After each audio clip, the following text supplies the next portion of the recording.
Welcome back. Now we answer questions we receive from you, our viewers. If you have a question, visit our website, QuranSpeaks.com. Dr. Shabir, the question is, I would like to ask about earning money from a haram business. Can I use it on halal means, like investing in a halal business? Mm-hmm. So taking money from haram and putting it into halal, is that possible? Yeah, so there is a hadith that says, Inna Allah tayyib la yaqbalu illa tayyiba. Allah is pure and He doesn't accept except that which is pure. So when any act of devotion we want to perform, we should do it with pure money if it involves a financial investment. So we're going to Hajj, for example. We have to use money that is not illicitly gained, right? So money from licit sources. So one wants to invest in a halal way, but is starting with the money which is acquired through haram ways. That chain is not going to be broken just because you put it in a halal investment. It's haram money to begin with. It's illegally earned. So it's prohibited. So what does one do with the haram money?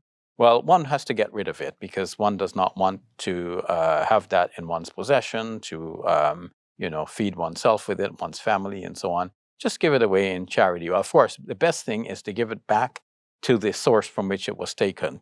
But if it's one will know one's circumstances and implications of trying to return it and whatever.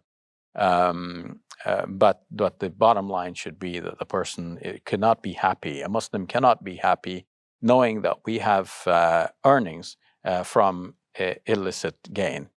One of the reasons we have the zakat, and it's called zakat, which is charity in Islam. So that's one of the pillars of the Islamic faith, which is called zakat. The word zakat actually means purity.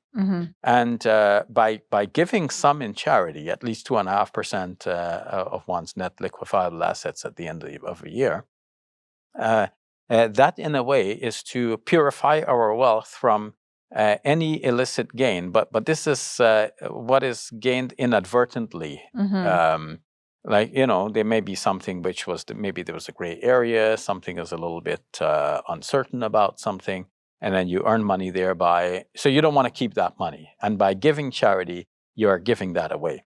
But if you know that you were earning through an illicit means, illicit in terms of the Islamic law, and of course, what is unlawful in your local laws probably is unlawful in Islamic law as well, because the same objectives of being fair and just and balanced and so on that forms the Islamic law are the same objectives that inform Canadian law, as an example, because Canadian law, prohibits certain types of transactions. Or insists on certain procedures for certain transactions and so on, in order to make sure that everything is dealt with fairly. For example, when usurious interest is forbidden in Canadian law. But it's interesting that God would care about such things, right? Because you would think, okay, God would care about prayer and fasting and devotional acts to God, but not necessarily something like money. Yeah, well, God cares about people and about all of His creatures.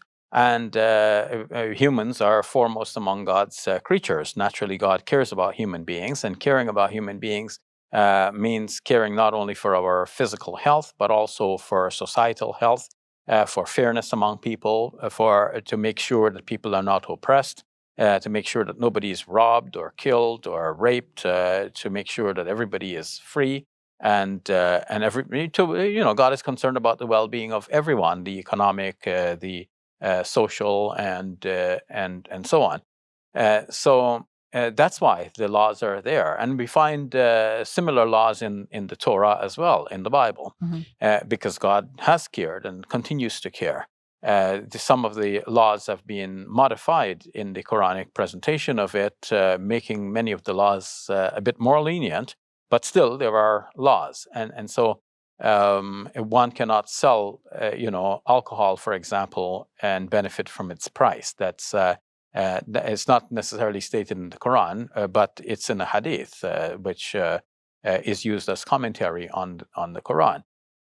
One cannot charge usurious interests to other people, just as this was prohibited in the Old Testament, where the prohibition was among Hebrews. but the Quran makes it more general. You cannot la taqulu riba, do not eat interest. So one you could not gain money that way and then use that into a halal investment and then in the end say, I have a nice halal investment because your seed money was already corrupted. So you have to start with pure money. And if you start with that, then God will bless you. And, the Quran says, Yamhaqallahu riba wa yurbi sadaqat. God blights usury, but he blesses charity. So if we start with wholesome money, God will bless that. And that's what we want in the end. We don't want to get a nice return in this life. And then when we return to God in the next life, we have to pay a penalty for illicit gain. Thank you for that, Dr. Shabir. You're welcome. On behalf of Let the Quran Speak, I want to say thank you. You've helped us become the most widely watched Muslim TV show in Canada. I want to appeal to you to continue to support us. You can visit our website, QuranSpeaks.com. We also accept e-transfers to iGive at QuranSpeaks.com. And we're now on Patreon, so you can make a monthly contribution. May God bless you and your loved ones today and always.